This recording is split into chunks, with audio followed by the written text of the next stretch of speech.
J'avais 30 ans quand j'ai appris que j'avais un cancer et j'étais jeune. Je me suis découvert un cancer de la peau sur la pointe du nez. En octobre 2019, j'avais la confirmation que j'étais porteuse d'un cancer du sein. On m'a annoncé que j'avais un cancer, un lymphome au stade 4. Et l'annonce est tombée le 2 mai 2019. C'est un cancer.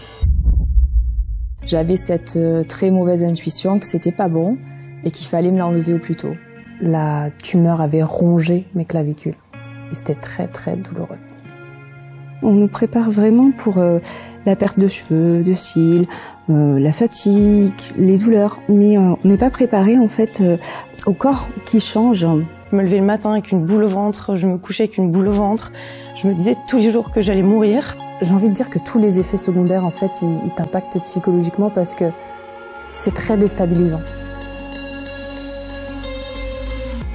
Mon ange gardien, c'est un petit galet qui est peint. C'est mon petit objet qui m'accompagne depuis le début du parcours. Elle m'a dit « Maman, je te la donne.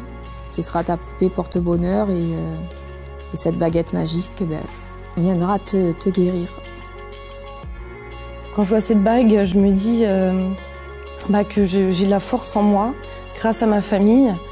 Je suis très croyante et ça m'a beaucoup aidée. J'écoutais beaucoup de choses positives. J'écoutais du worship, du gospel essentiellement.